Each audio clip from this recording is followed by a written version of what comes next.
Punjabi radio USA ਸੁਣ ਰਹੇ ਸਾਰੇ ਸਰੋਤਿਆਂ ਨੂੰ ਮੇਰੇ ਜਗਮੋਹਨ ਸਿੰਘ ਵੱਲੋਂ ਪਿਆਰ ਭਰੀ ਸਤਿ ਸ਼੍ਰੀ ਅਕਾਲ। ਅੱਜ 17 ਨਵੰਬਰ ਦਿਨ ਵੀਰਵਾਰ ਪ੍ਰੋਗਰਾਮ ਲੈ ਕੇ ਹਾਜ਼ਰ ਹਾਂ ਅਪਡੇਟ ਅਮਰੀਕਾ, ਜਿਸ ਦੇ ਵਿੱਚ ਤੁਹਾਨੂੰ ਵਰਲਡ ਨਿਊਜ਼, ਅਮਰੀਕਾ ਦੀਆਂ ਨਿਊਜ਼, ਮੌਸਮ ਦੇ ਬਾਰੇ ਜਾਣਕਾਰੀ, ਇਕਨੋਮੀ ਦੀ ਜਾਣਕਾਰੀ, ਵੱਖ-ਵੱਖ ਕੰਟਰੀ ਦੇ ਹਿਸਾਬ ਨਾਲ ਕਰੰਸੀ ਐਕਸਚੇਂਜ ਰੇਟ ਅਤੇ ਸੋਨੇ ਅਤੇ ਚਾਂਦੀ ਦੇ ਭਾਅ ਦੱਸਾਂਗੇ। ਖਬਰਾਂ ਦੀ ਸ਼ੁਰੂਆਤ ਕਰਨ ਤੋਂ ਪਹਿਲਾਂ ਧੰਨਵਾਦ ਕਰਦੇ ਹਾਂ ਆਪਣੇ ਅੱਜ ਦੇ ਸਪਾਂਸਰ ਦਾ, ਜਿਨ੍ਹਾਂ ਨੇ ਇਸ ਪ੍ਰੋਗਰਾਮ ਦੇ ਵਿੱਚ ਸਹਿਯੋਗ ਪਾਇਆ। ਅੱਜ ਦੀਆਂ ਖਬਰਾਂ ਨੂੰ ਸਪਾਂਸਰ ਕਰ ਰਹੇ ਹਨ ਖਾਲਸਾ ਇੰਸ਼ੋਰੈਂਸ ਏਜੰਸੀ ਵਾਲੇ ਸੈਨ ਹੋਜ਼ੇ ਤੋਂ, ਜੋ ਕਿ ਹਰ ਪ੍ਰਕਾਰ ਦੀ ਇੰਸ਼ੋਰੈਂਸ ਕਰਦੇ ਹਨ ਅਤੇ ਕਿਸੇ ਵੀ ਤਰ੍ਹਾਂ ਦੀ ਇੰਸ਼ੋਰੈਂਸ ਦੀ ਜਾਣਕਾਰੀ ਦੇ ਲਈ ਤੁਸੀਂ ਇਹਨਾਂ ਨੂੰ ਕਾਲ ਕਰ ਸਕਦੇ ਹੋ 408 272 2500 ਤੇ। ਇਸ ਦੇ ਨਾਲ ਸੰਤੋਖ ਸਿੰਘ ਬਾਸੀ, ਪਰਮਜੀਤ ਕੌਰ ਜੀ ਬਾਸੀ ਫਰੀਮੌਂਟ ਤੋਂ, ਮਨਜੀਤ ਸਿੰਘ ਨਰਿੰਦਰ ਕੌਰ ਕਲਾਰ ਕਲੋਵਿਸ ਤੋਂ ਤੇ ਕੁਲਵਿੰਦਰ ਕੌਰ ਜੀ। ਜੇਕਰ ਤੁਸੀਂ ਵੀ ਇਸ ਪ੍ਰੋਗਰਾਮ ਨੂੰ ਜਾਂ ਪੰਜਾਬੀ ਰੇਡੀਓ USA ਦੇ ਕਿਸੇ ਵੀ ਹੋਰ ਪ੍ਰੋਗਰਾਮ ਨੂੰ ਸਪਾਂਸਰ ਕਰਨਾ ਚਾਹੁੰਦੇ ਹੋ ਤਾਂ ਤੁਸੀਂ ਕਾਲ ਕਰ ਸਕਦੇ ਹੋ 408 722 7698 ਤੇ, ਜਾਂ ਫਿਰ ਈਮੇਲ ਕਰ ਸਕਦੇ ਹੋ ਸਾਡੇ ਈਮੇਲ ਐਡਰੈਸ info@punjabiradiousa.com ਤੇ।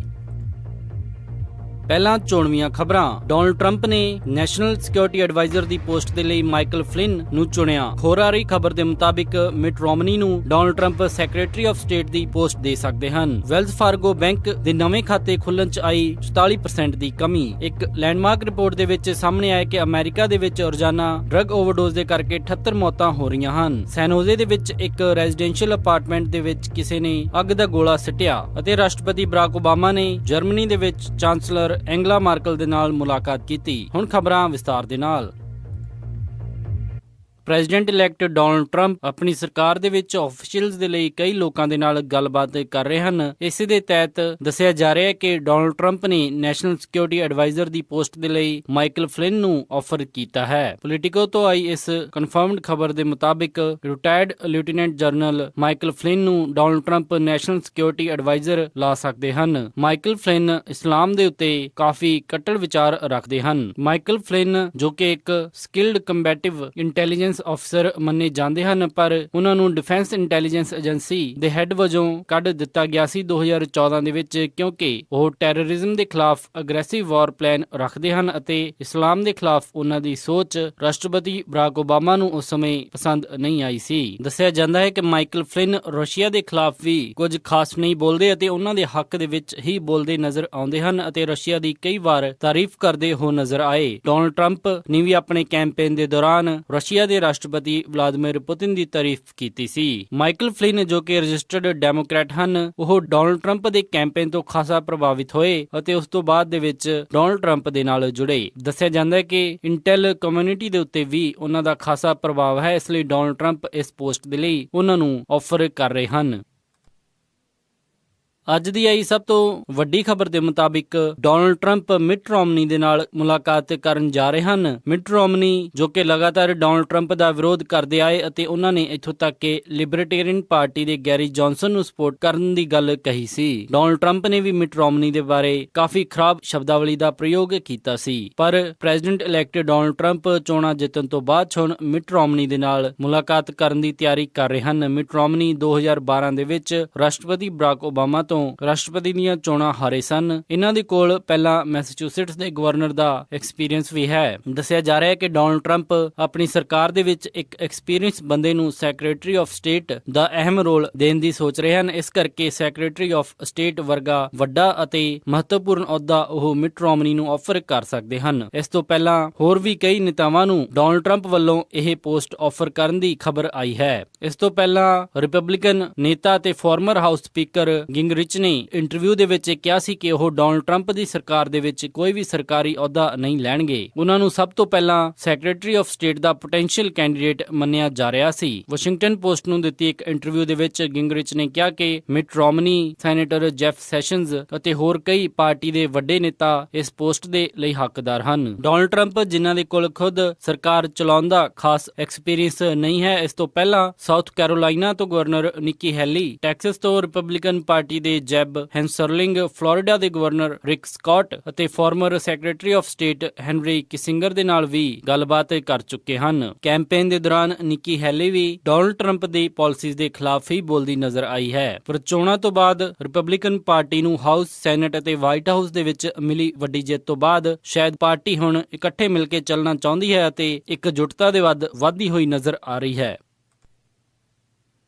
ਵੈਲਜ਼ ਫਾਰਗੋ ਦੇ ਆਏ ਅਕਾਊਂਟ ਸਕੈਂਡਲ ਤੋਂ ਬਾਅਦ ਦੇ ਵਿੱਚ ਨਿਊ ਕਸਟਮਰ ਅਕਾਊਂਟ ਓਪਨਿੰਗ ਦੇ ਵਿੱਚ 44% ਦੀ ਗਿਰਾਵਟ ਆਈ ਹੈ। ਸੈਪਟੈਂਬਰ ਮਹੀਨੇ ਦੇ ਵਿੱਚ ਪਿਛਲੇ ਸਾਲ ਨਾਲੋਂ 27% ਦੀ ਗਿਰਾਵਟ ਦੇਖੀ ਗਈ ਅਤੇ ਅਕਤੂਬਰ ਦੇ ਵਿੱਚ ਇਹ ਗਿਰਾਵਟ 44% ਦੇ ਉੱਤੇ ਪਹੁੰਚ ਗਈ। ਦੱਸਿਆ ਜਾ ਰਿਹਾ ਹੈ ਕਿ ਵੈਲਜ਼ ਫਾਰਗੋ ਦੇ ਫੇਕ ਅਕਾਊਂਟ ਸਕੈਂਡਲ ਤੋਂ ਬਾਅਦ ਦੇ ਵਿੱਚ ਕਸਟਮਰ ਦਾ ਭਰੋਸਾ ਵੈਲਜ਼ ਫਾਰਗੋ ਤੋਂ ਉੱਠਦਾ ਜਾ ਰਿਹਾ ਹੈ ਤੇ ਇਸ ਦੇ ਵਿੱਚ ਲਗਾਤਾਰ ਗਿਰਾਵਟ ਆਉਂਦੀ ਜਾ ਰਹੀ ਹੈ। ਕ੍ਰੈਡਿਟ ਕਾਰਡ ਦੀਆਂ ਐਪਲੀਕੇਸ਼ਨਸ ਦੇ ਵਿੱਚ ਵੀ ਵੈਲਜ਼ ਫਾਰਗੋ ਨੂੰ 50% ਘੱਟ ਐਪਲੀਕੇਸ਼ਨਸ ਪਿਛਲੇ ਸਾਲ ਦੇ ਨਾਲੋਂ ਮਿਲ ਰਹੀਆਂ ਹਨ। 8 ਸਤੰਬਰ ਨੂੰ ਵੈਲਜ਼ ਫਾਰਗੋ ਦਾ ਇਹ ਘੁਟਾਲਾ ਸਾਹਮਣੇ ਆਇਆ ਸੀ ਜਦੋਂ ਉਹਨਾਂ ਨੇ ਇੱਕ ਸੈਟਲਮੈਂਟ ਤੈਅ ਕੀਤੀ ਸੀ। ਦੱਸਿਆ ਜਾ ਰਿਹਾ ਹੈ ਕਿ ਇਸ ਪੂਰੇ ਸਕੈਂਡਲ ਦੇ ਵਿੱਚ ਉਹਨਾਂ ਨੇ 2 ਮਿਲੀਅਨ ਅਨਆਥੋਰਾਈਜ਼ਡ ਅਕਾਊਂਟ ਖੋਲੇ ਸਨ। ਵੈਲਜ਼ ਫਾਰਗੋ ਨੇ ਇੱਕ ਇਹ ਵੀ ਰਿਪੋਰਟ ਸਾਂਝੀ ਕੀਤੀ ਹੈ ਕਿ ਉਹਨਾਂ ਦੇ ਕਈ ਮੌਜੂਦਾ ਕਸਟਮਰ ਵੀ 3% ਇਨਕਰੀਜ਼ ਦੇ ਨਾਲ ਆਪਣੇ ਖਾਤੇ ਬੰਦ ਕਰਵਾ ਰਹੇ ਹਨ। ਵੈਲਜ਼ ਫਾਰਗੋ ਦੇ ਨਵੇਂ ਹੈੱਡ ਮੈਰੀ ਮੈਕ ਨੇ ਕਿਹਾ ਕਿ ਉਹਨਾਂ ਨੂੰ ਪਤਾ ਹੈ ਕਿ ਉਹਨਾਂ ਦੀ ਜ਼ਿੰਮੇਵਾਰੀ ਬਣਦੀ ਹੈ ਕਿ ਬਿਲਕੁਲ ਨਵੇਂ ਸਿਰੇ ਤੋਂ ਉਹ ਕਸਟਮਰਸ ਦੇ ਲਈ ਕੰਮ ਕਰਨ ਤੇ ਉਹ ਇਸ ਦੀ ਪੂਰੀ ਤਿਆਰੀ ਕਰ ਰਹੇ ਹਨ। ਵੈਲਜ਼ ਫਾਰਗੋ ਦੇ ਨਵੇਂ CEO ਟਿਮ ਸਲੋਨ ਨੇ ਵੀ ਕਿਹਾ ਹੈ ਕਿ ਉਹਨਾਂ ਨੂੰ ਭਰੋਸਾ ਹੈ ਕਿ ਸਮੇਂ ਦੇ ਨਾਲ ਕਸਟਮਰ ਦੁਆਰਾ ਵੈਲਜ਼ ਫਾਰਗੋ ਦੇ ਵਿੱਚ ਭਰੋਸਾ ਦਿਖਾਉਣਗੇ ਅਤੇ ਵੈਲਜ਼ ਫਾਰਗੋ ਜਿਵੇਂ ਹੀ ਮਾਰਕੀਟ ਦੇ ਵਿੱਚ ਫਿਊਚਰ ਟ੍ਰੈਂਡ ਵਧੀਆ ਨਜ਼ਰ ਆਉਂਦਾ ਹੈ ਉਸੇ ਦੇ ਨਾਲ ਤਰੱਕੀ ਕਰੇਗਾ। ਵਾਰਨ ਬਫੇ ਜਿਨ੍ਹਾਂ ਦੇ ਕਿ ਬਰਕਸ਼ਾਇਰ ਹੈਥਵੇ ਦਾ ਸਭ ਤੋਂ ਵੱਡਾ ਸ਼ੇਅਰ ਹੋਲਡਰ ਵੈਲਜ਼ ਫਾਰਗੋ ਦੇ ਵਿੱਚ, ਉਹਨਾਂ ਨੇ ਵੀ ਵੈਲਜ਼ ਫਾਰਗੋ ਨੂੰ ਅਨਰੀਅਲਿਸਟਿਕ ਸੇਲਜ਼ ਗੋਲਸ ਦੇ ਲਈ ਜ਼ਿੰਮੇਵਾਰ ਮੰਨਿਆ ਤੇ ਕਿਹਾ ਕਿ ਇਸ ਕਰਕੇ ਹੀ EMPLOYEE ਫਰਾਡ ਸਾਹਮਣੇ ਆਇਆ। ਉਹਨਾਂ ਨੇ CNN ਨੂੰ ਦਿੱਤੀ ਇੱਕ ਇੰਟਰਵਿਊ ਦੇ ਵਿੱਚ ਮੰਨਿਆ ਕਿ ਵੈਲਜ਼ ਫਾਰਗੋ ਦੁਆਰਾ ਲਿਆ ਗਿਆ ਇਹ ਫੈਸਲਾ ਕਾਫੀ ਖਰਾਬ ਸੀ ਜਿਸ ਨੇ ਲੋਕਾਂ ਦਾ ਭਰੋਸਾ ਤੋੜਿਆ। ਇੱਕ ਆਈ ਲੈਂਡਮਾਰਕ ਰਿਪੋਰਟ ਦੇ ਵਿੱਚ ਸਾਹਮਣੇ ਆਇਆ ਹੈ ਕਿ ਅਮਰੀਕਾ ਦੇ ਵਿੱਚ ਰੋਜ਼ਾਨਾ ਡਰੱਗ ਓਵਰਡੋਜ਼ ਦੇ ਕਰਕੇ 78 ਲੋਕਾਂ ਦੀ ਮੌਤ ਹੋ ਰਹੀ ਹੈ। US ਦੇ ਜਰਨਲ ਸਰਜਨ ਦੇ ਵਿੱਚ ਪਬਲਿਸ਼ ਹੋਈ ਇਸ ਰਿਪੋਰਟ ਦੇ ਵਿੱਚ ਸਾਹਮਣੇ ਆਇਆ ਹੈ ਕਿ ਓਪੀਆਇਡ ਓਵਰਡੋਜ਼ ਤੋਂ ਰੋਜ਼ਾਨਾ 78 ਲੋਕਾਂ ਦੀ ਮੌਤ ਹੋ ਰਹੀ ਹੈ ਅਤੇ 20 ਮਿਲੀਅਨ ਲੋਕ ਇਸ ਦੇ ਕਰਕੇ ਡਿਸਆਰਡਰ ਦਾ ਸ਼ਿਕਾਰ ਹੋਏ ਹਨ। ਉਹਨਾਂ ਨੇ ਇਹ ਵੀ ਦੱਸਿਆ ਕਿ ਇਹਨਾਂ 20 ਮਿਲੀਅਨ ਦੇ ਵਿੱਚੋਂ ਸਿਰਫ 10% ਹੀ ਇਲਾਜ ਕਰਵਾਉਣ ਦੇ ਵਿੱਚ ਕਾਮਯਾਬ ਹੋ ਰਹੇ ਹਨ। ਇਸ ਰਿਪੋਰਟ ਦੇ ਵਿੱਚ ਡਾਕਟਰ ਵਿਵੇਕ ਮੂਰਥੀ ਨੇ ਦੱਸਿਆ ਕਿ ਅਮਰੀਕਾ ਡਰੱਗ ਐਡਿਕਸ਼ਨ ਦਾ ਸ਼ਿਕਾਰ ਭਾਰੀ ਤਰੀਕੇ ਦੇ ਨਾਲ ਹੋ ਰਿਹਾ ਹੈ। ਇਸ ਰਿਪੋਰਟ ਦੇ ਵਿੱਚ ਸਾਹਮਣੇ ਆਇਆ ਕਿ ਜਿਸ ਤਰੀਕੇ ਦੇ ਨਾਲ ਲੋਕਾਂ ਨੂੰ ਟ੍ਰੀਟਮੈਂਟ ਮਿਲ ਰਹੀ ਹੈ ਉਸ ਦੇ ਵਿੱਚ ਬਦਲਾਵ ਆਉਣਾ ਚਾਹੀਦਾ ਹੈ ਅਤੇ ਸਿਰਫ 10% ਲੋਕ ਇਸ ਸਮੇਂ ਟ੍ਰੀਟਮੈਂਟ ਲੈਣ ਦੇ ਵਿੱਚ ਸਫਲ ਹੋ ਰਹੇ ਹਨ। ਅਲਕੋਹਲ ਐਡਿਕਸ਼ਨ, ਮੈਰੀਜੁਆਨਾ ਐਡਿਕਸ਼ਨ ਅਤੇ ਹੋਰ ਕਈ ਪ੍ਰਕਾਰ ਦੀ ਡਰੱਗ ਐਡਿਕਸ਼ਨ ਦੇ ਕਰਕੇ ਅਮਰੀਕਾ ਦੇ ਵਿੱਚ ਇਹ ਗੰਭੀਰ ਸਮੱਸਿਆ ਸਾਹਮਣੇ ਆ ਰਹੀ ਹੈ, ਜਿੱਥੇ ਕਿ ਕਾਫੀ ਸਟੇਟ ਦੇ ਵਿੱਚ ਹੁਣ ਮੈਰੀਜੁਆਨਾ ਵੀ ਲੀਗਲ ਹੋ ਚੁੱਕੀ ਹੈ। ਇਸ ਦੇ ਨਾਲ ਇਹ ਨੰਬਰ ਵਧਣ ਦੇ ਅਸਾਰ ਹੋਰ ਵੀ ਜ਼ਿਆਦਾ ਲੱਗ ਰਹੇ ਹਨ। ਦੱਸਿਆ ਜਾ ਰਿਹਾ ਕਿ ਓਵਰਡੋਜ਼ ਦੇ ਕਰਕੇ ਕਾਰ ਐਕਸੀਡੈਂਟਸ ਦੇ ਨਾਲੋਂ ਵੀ ਜ਼ਿਆਦਾ ਮੌਤਾਂ ਹੋ ਰਹੀਆਂ ਹਨ। 2014 ਦੇ ਵਿੱਚ ਤਕਰੀਬਨ 50,000 ਲੋਕ ਅਲਕੋਹਲ, ਡਰੱਗ ਅਤੇ ਓਪੀਆਇਡ ਐਡਿਕਸ਼ਨ ਅਤੇ ਉਸ ਦੀ ਓਵਰਡੋਜ਼ ਦੇ ਕਰਕੇ ਮਾਰੇ ਗਏ ਤੇ ਉਸ ਸਾਲ ਕਾਰ ਐਕਸੀਡੈਂਟ ਦੇ ਕਰਕੇ 32,744 ਮੌਤਾਂ ਹੋਈਆਂ ਸਨ। ਰਿਪੋਰਟ ਦੇ ਵਿੱਚ ਇਹ ਵੀ ਸਾਹਮਣੇ ਆਇਆ ਹੈ ਕਿ ਓਪੀਆਇਡ ਓਵਰਡੋਜ਼ ਦੇ ਕਰਕੇ ਹੋਏ ਡਿਸਆਰਡਰ ਦੀ ਸੰਖਿਆ ਦੇ ਵਿੱਚ ਕੈਂਸਰ ਦੇ ਨਾਲ ਪੀੜਤ ਲੋਕਾਂ ਦੀ ਸੰਖਿਆ ਦੇ ਨਾਲੋਂ ਵੀ ਜ਼ਿਆਦਾ ਵਾਧਾ ਹੋ ਰਿਹਾ ਹੈ। ਡਾਕਟਰ ਮੂਰਥੀ ਨੇ ਆਪਣੀ ਰਿਪੋਰਟ ਦੇ ਵਿੱਚ ਕਿਹਾ ਕਿ ਇਸ ਨੂੰ ਐਡਿਕਸ਼ਨ ਨਾ ਮੰਨ ਕੇ ਇੱਕ ਕ੍ਰੋਨਿਕ ਬਿਮਾਰੀ ਮੰਨਣਾ ਚਾਹੀਦਾ ਹੈ ਤੇ ਇਸ ਦਾ ਇਲਾਜ ਸਹੀ ਢੰਗ ਦੇ ਨਾਲ ਹੋਣਾ ਚਾਹੀਦਾ ਹੈ। ਸੈਨ ਹੋਜ਼ੇ ਦੇ ਵਿੱਚ ਰਿਹਾਇਸ਼ੀ ਇਲਾਕੇ ਟਿੰਬਰਵੁੱਡ ਅਪਾਰਟਮੈਂਟਸ ਦੇ ਵਿੱਚ ਕਿਸੇ ਸ਼ਰਾਰਤੀ ਨੇ ਅੱਗ ਦਾ ਗੋਲਾ ਬਣਾ ਕੇ ਸਿੱਟਿਆ, ਜਿਸ ਦੇ ਕਰਕੇ ਕਈ ਰੈਜ਼ੀਡੈਂਟਸ ਨੂੰ ਉੱਥੋਂ ਡਿਸਪਲੇਸ ਕੀਤਾ ਗਿਆ। ਫਾਇਰ ਫਾਈਟਰਸ ਉਸ ਮੌਕੇ ਦੇ ਉੱਤੇ ਪਹੁੰਚ ਕੇ ਅੱਗ ਬੁਝਾਉਣ ਦੇ ਵਿੱਚ ਲੱਗੇ ਹੋਏ ਹਨ। ਫਾਇਰ ਫਾਈਟਰ ਕੈਪਟਨ ਮਿਚ ਮੈਟਲੋ ਨੇ ਦੱਸਿਆ ਕਿ ਸਾਡੀ ਸਭ ਤੋਂ ਪਹਿਲਾਂ ਪ੍ਰਾਇੋਰਟੀ ਤੋਂ ਲੋਕਾਂ ਨੂੰ ਸਹੀ ਸਲਾਮਤ ਕੱਢਣ ਦੀ ਹੈ ਤੇ ਉਸ ਤੋਂ ਬਾਅਦ ਦੇ ਵਿੱਚ ਅੱਗ ਬੁਝਾਉਣ ਦਾ ਕੰਮ ਕੀਤਾ ਜਾਏਗਾ। ਇਸ ਪੂਰੇ ਮਾਮਲੇ ਦੇ ਵਿੱਚ ਇੱਕ ਫਾਇਰ ਫਾਈਟਰ ਨੂੰ ਵੀ ਚੋਟ ਆਈ। ਦੱਸਿਆ ਜਾ ਰਿਹਾ ਹੈ ਕਿ ਕਿਸੇ ਸ਼ਰਾਰਤੀ ਤੱਤਵ ਨੇ ਅੱਗ ਦਾ ਗੋਲਾ ਬਣਾ ਕੇ ਅਤੇ ਉਸ ਦੇ ਵਿੱਚ ਫਲੇਮੇਬਲ ਮਟੀਰੀਅਲ ਪਾ ਕੇ ਖਿੜਕੀ ਦੇ ਰਾਹੀਂ ਅਪਾਰਟਮੈਂਟਸ ਦੇ ਵਿੱਚ ਸਿੱਟ ਦਿੱਤਾ, ਜਿਸ ਦੇ ਕਰਕੇ ਉੱਥੇ ਅੱਗ ਲੱਗ ਗਈ। ਸੈਨ ਹੋਜ਼ੇ ਪੁਲਿਸ ਡਿਪਾਰਟਮੈਂਟ ਨੇ ਦੱਸਿਆ ਕਿ ਇਸ ਮਾਮਲੇ ਦੇ ਵਿੱਚ ਜਾਂਚ ਸ਼ੁਰੂ ਕਰ ਦਿੱਤੀ ਹੈ ਤੇ ਜਲਦ ਹੀ ਇਸ ਮਾਮਲੇ ਦੇ ਦੋਸ਼ੀ ਨੂੰ ਗ੍ਰਿਫਤਾਰ ਕਰ ਲਿਆ ਜਾਏਗਾ।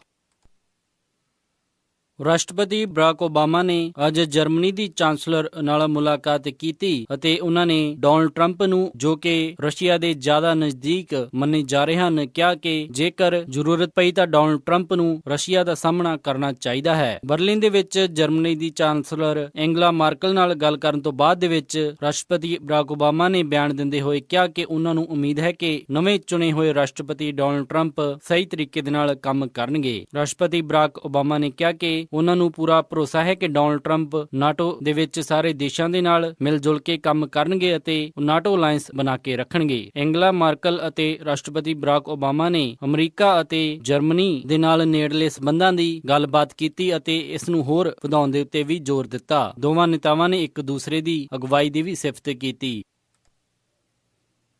ਇਹ ਸਨ ਅੱਜ ਦੀਆਂ ਕੁਝ ਖਾਸ ਖਬਰਾਂ। ਹੁਣ ਵਧਦੇ ਹਾਂ ਮੌਸਮ ਦੀ ਜਾਣਕਾਰੀ ਦੇ ਵੱਲ। ਸ਼ੁੱਕਰਵਾਰ ਨੂੰ ਸੈਨ ਹੋਜ਼ੇ ਦੇ ਵਿੱਚ ਹਾਈ ਟੈਂਪਰੇਚਰ ਰਹੇਗਾ 70 ਡਿਗਰੀ ਅਤੇ ਰਾਤ ਨੂੰ ਲੋ ਟੈਂਪਰੇਚਰ 54 ਡਿਗਰੀ। ਰਾਤ ਨੂੰ ਮੀਂਹ ਪੈਣ ਦੇ 50% ਚਾਂਸ ਹੋਣਗੇ। ਸੈਨ ਫਰਾਂਸਿਸਕੋ ਦੇ ਵਿੱਚ 65 ਡਿਗਰੀ ਹਾਈ ਅਤੇ ਰਾਤ ਨੂੰ 58 ਡਿਗਰੀ ਲੋ। ਇੱਥੇ ਰਾਤ ਦੇ ਸਮੇਂ ਮੀਂਹ ਪਵੇਗਾ। ਸੈਕਰਾਮੈਂਟੋ ਦੇ ਵਿੱਚ 66 ਡਿਗਰੀ ਹਾਈ ਅਤੇ ਰਾਤ ਨੂੰ 51 ਡਿਗਰੀ ਲੋ।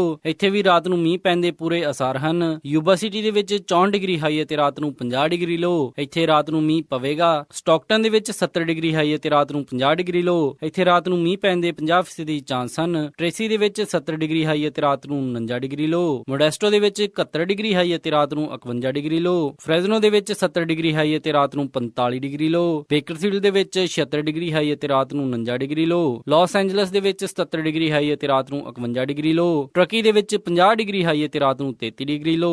ਸਾਊਥ ਲੇਕ ਟਾਹੋ ਦੇ ਵਿੱਚ 53 ਡਿਗਰੀ ਹਾਈ ਅਤੇ ਰਾਤ ਨੂੰ 37 ਡਿਗਰੀ ਲੋ। ਪੋਰਟਲੈਂਡ ਓਰੇਗਨ ਦੇ ਵਿੱਚ 53 ਡਿਗਰੀ ਹਾਈ ਅਤੇ ਰਾਤ ਨੂੰ 45 ਡਿਗਰੀ ਲੋ ਰਹੇਗਾ। ਰਾਤ ਨੂੰ ਮੀਂਹ ਪੈਣ ਦੇ ਅਸਾਰ 70% ਹੋਣਗੇ। ਸੈਟਲ ਦੇ ਵਿੱਚ 53 ਡਿਗਰੀ ਹਾਈ ਅਤੇ ਰਾਤ ਨੂੰ 45 ਡਿਗਰੀ ਲੋ। ਫਲੈਗਸਟਾਫ ਐਰੀਜ਼ੋਨਾ ਦੇ ਵਿੱਚ 47 ਡਿਗਰੀ ਹਾਈ ਅਤੇ ਰਾਤ ਨੂੰ 23 ਡਿਗਰੀ ਲੋ। ਸਾਲਟ ਲੇਕ ਸਿਟੀ ਯੂਟਾ ਦੇ ਵਿੱਚ 48 ਡਿਗਰੀ ਹਾਈ ਅਤੇ ਰਾਤ ਨੂੰ 23 ਡਿਗਰੀ ਲੋ। ਸ਼ਿਕਾਗੋ ਦੇ ਵਿੱਚ 67 ਡਿਗਰੀ ਹਾਈ ਅਤੇ ਰਾਤ ਨੂੰ 34 ਡਿਗਰੀ ਲੋ ਰਹੇਗਾ। ਨਿਊਯਾਰਕ ਦੇ ਵਿੱਚ 66 ਡਿਗਰੀ ਹਾਈ ਅਤੇ ਰਾਤ ਨੂੰ 47 ਡਿਗਰੀ ਲੋ। ਟੋਰਾਂਟੋ ਕੈਨੇਡਾ ਦੇ ਵਿੱਚ 16 ਡਿਗਰੀ ਸੈਲਸੀਅਸ ਹਾਈ ਅਤੇ ਰਾਤ ਨੂੰ 11 ਡਿਗਰੀ ਸੈਲਸੀਅਸ ਲੋ। ਵਿਨੀਪੈਗ ਦੇ ਵਿੱਚ 2 ਡਿਗਰੀ ਸੈਲਸੀਅਸ ਹਾਈ ਅਤੇ ਰਾਤ ਨੂੰ -6 ਡਿਗਰੀ ਸੈਲਸੀਅਸ ਲੋ। ਕੈਲਗਰੀ ਦੇ ਵਿੱਚ 1 ਡਿਗਰੀ ਸੈਲਸੀਅਸ ਹਾਈ ਅਤੇ ਰਾਤ ਨੂੰ -6 ਡਿਗਰੀ ਸੈਲਸੀਅਸ ਲੋ। ਵੈਨਕੂਵਰ ਦੇ ਵਿੱਚ 9 ਡਿਗਰੀ ਸੈਲਸੀਅਸ ਹਾਈ ਅਤੇ ਰਾਤ ਨੂੰ 6 ਡਿਗਰੀ ਸੈਲਸੀਅਸ ਲੋ ਰਹੇਗਾ। ਪੰਜਾਬ ਅੰਮ੍ਰਿਤਸਰ ਦੇ ਵਿੱਚ 28 ਡਿਗਰੀ ਸੈਲਸੀਅਸ ਹਾਈ ਅਤੇ ਰਾਤ ਨੂੰ 10 ਡਿਗਰੀ ਸੈਲਸੀਅਸ ਲੋ। ਮੈਲਬਨ ਆਸਟ੍ਰੇਲੀਆ ਦੇ ਵਿੱਚ 20 ਡਿਗਰੀ ਸੈਲਸੀਅਸ ਹਾਈ ਅਤੇ ਰਾਤ ਨੂੰ 10 ਡਿਗਰੀ ਸੈਲਸੀਅਸ ਲੋ ਰਹੇਗਾ। ਲੰਡਨ ਦੇ ਵਿੱਚ 7 ਡਿਗਰੀ ਸੈਲਸੀਅਸ ਹਾਈ ਅਤੇ ਰਾਤ ਨੂੰ 1 ਡਿਗਰੀ ਸੈਲਸੀਅਸ ਲੋ। ਬਰਲਿਨ ਦੇ ਵਿੱਚ 13 ਡਿਗਰੀ ਸੈਲਸੀਅਸ ਹਾਈ ਅਤੇ ਰਾਤ ਨੂੰ 5 ਡਿਗਰੀ ਸੈਲਸੀਅਸ ਲੋ। ਅਤੇ ਫਰਾਂਸ ਪੈਰਿਸ ਦੇ ਵਿੱਚ